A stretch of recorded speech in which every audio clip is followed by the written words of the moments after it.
Hello दोस्तों, नमस्कार। Hybrid coaching में आपका स्वागत है। सबसे पहले आप लोग इसका एक स्क्रीनशॉट ले लीजिए, इसका और इसका।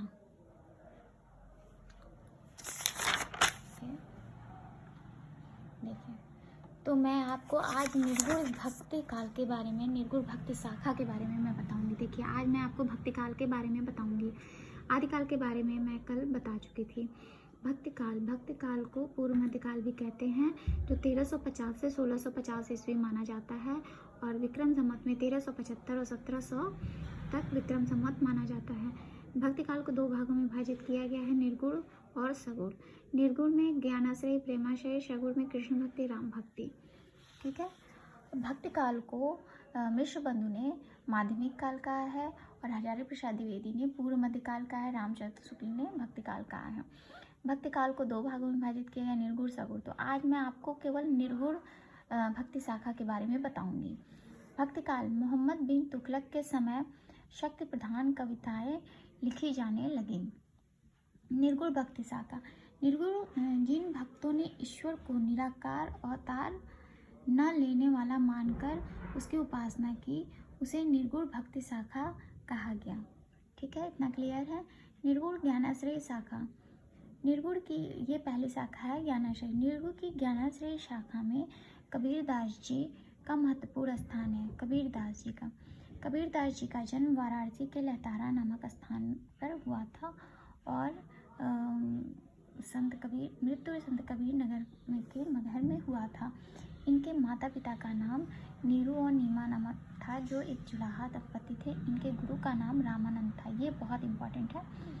कबीरदास जी के साखी जो दोहों में है, और शबद जो पदों में है, रामायणी भी पदों में है।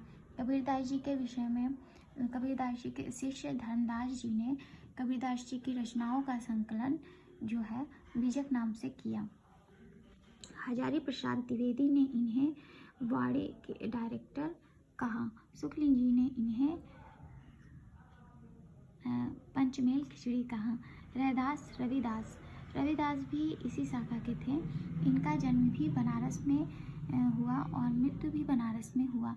इनके भी गुरु रामानंद थे। ये जाति के हरिजन थे। रैदास को मीराबाई का गुरु माना जाता है। रचनाएं रैदास के पद। इनकी रचनाएं रैदास के पद हैं। गुरु नानक देव जी का जन्म तलवंडी में हुआ था, और इनकी रचना जपुजी, आशा, दीवार, रहीराज, सोहिला, नहियतनामा, गुरु नानक देव के पदों का संकलन गुरु ग्रंथ साहब में है। अर्जुन देव ने इसका संकलन किया था।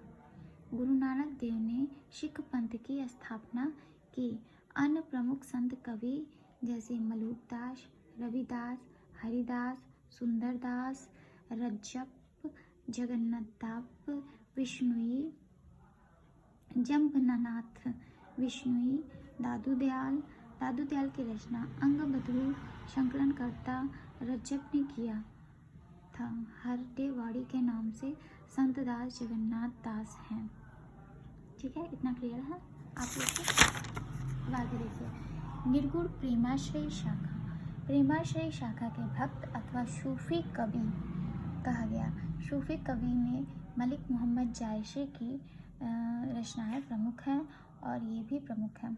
मलिक मोहम्मद जायसी, इनका जन्म जायस अमेठी में हुआ था। इनकी रचना पद्मावत, अखरावट, आखिरी कलाम, कहरनामा, मसलनामा, चित्ररेखा और पद्मावत है। पद्मावत एक प्रेम कथा है। नायक का नाम रत्नसेन है और नायिका का नाम नागमती है। पद्मावती ईश्वर का प्रतीक है, गुरु तोता है, भाषा अवधि है।